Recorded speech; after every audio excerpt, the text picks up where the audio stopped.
राजा और रानी की प्रेम और संघर्ष की कहानी बहुत समय पहले की बात है। एक विशाल और समृद्ध राज्य था जिसका नाम सौराष्ट्र था। यह राज्य अपनी संपन्नता, सुख शांति और निडर राजा के लिए प्रसिद्ध था। राजा विक्रांत सिंह अपने पराक्रम और न्यायप्रियता के लिए जाने जाते थे। वह न केवल एक महान योद्धा थे, बल्कि अपनी प्रजा के प्रति भी बहुत दयालु थे। राजकुमारी अदिति दूसरी ओर पड़ोसी राज्य चंद्रगढ़ की राजकुमारी अदिति सुंदरता, बुद्धिमत्ता और वीरता की मिसाल थीं। वह तलवार चलाने में निपुण थीं और राज्य के मामलों में गहरी रुचि रखती थीं। उनके पिता राजा महेंद्र देव अपनी पुत्री को बहुत प्रेम करते थे और चाहते थे कि वह एक योग्य और शक्तिशाली राजा से विवाह करे। पहली मुलाकात सौराष्ट्र और चंद्रगढ़ के बीच मित्रता थी, लेकिन दोनों राज्यों के बीच सीमाओं को लेकर कभी कभी विवाद भी हो जाते थे। एक दिन राजा विक्रांत सिंह और उनके सैनिक शिकार के लिए जंगल में गए।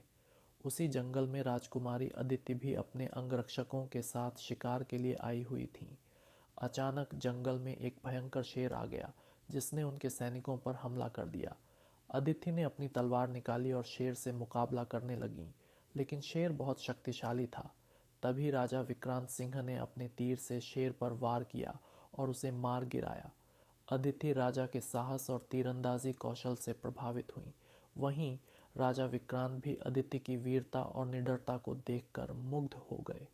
प्रेम का अंकुर इसके बाद दोनों राजाओं के बीच मैत्रीपूर्ण संबंध और मजबूत हो गए। राजा विक्रांत सिंह और राजकुमारी अदिति अक्सर राजकीय समारोहों में मिलते। दोनों के विचार और दृष्टिकोण मिलते थे।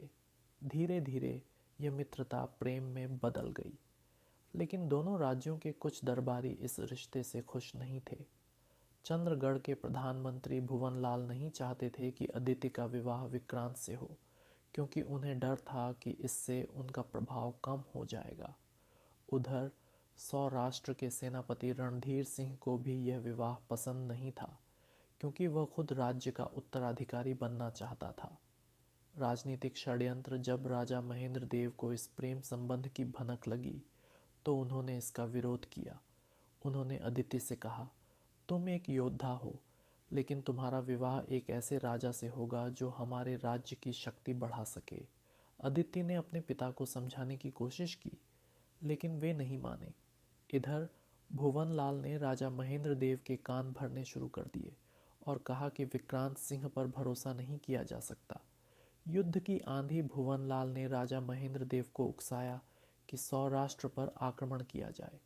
उधर सेनापति रणधीर सिंह ने भी विक्रांत को भड़काने की कोशिश की, लेकिन राजा विक्रांत युद्ध नहीं चाहते थे। फिर भी राजा महेंद्र देव ने सौराष्ट्र पर आक्रमण कर दिया। विक्रांत सिंह को मजबूरन अपनी सेना लेकर युद्ध भूमि में उतरना पड़ा। जब अदिति को इस युद्ध का कारण पता चला, तो वह बहुत दुखी हुई। उन्होंने अपने पिता से विनती की कि यह युद्ध रोका जाए, लेकिन राजा महेंद्र देव अड़े रहे। युद्ध का परिणाम युद्ध भयंकर हुआ। दोनों पक्षों ने वीरता दिखाई। विक्रांत सिंह ने अपने रणनीतिक कौशल से युद्ध जीत लिया, लेकिन वे राजा महेंद्र देव को मारना नहीं चाहते थे। उन्होंने उन्हें बंदी बना लिया और संधि का प्रस्ताव रखा। राजा महेंद्र देव को अपनी गलती का एहसास हुआ। उन्होंने विक्रांत सिंह की वीरता और न्यायप्रियता को स्वीकार किया और अपनी बेटी अदिति का विवाह उनके साथ करने के लिए सहमति दे दी। सुखद अंत अदिति और विक्रांत का विवाह धूमधाम से हुआ। दोनों राज्यों के बीच मित्रता और अधिक मजबूत हुई। राजा विक्रांत और रानी अदिति ने मिलकर अपने राज्यों को समृद्ध बनाया।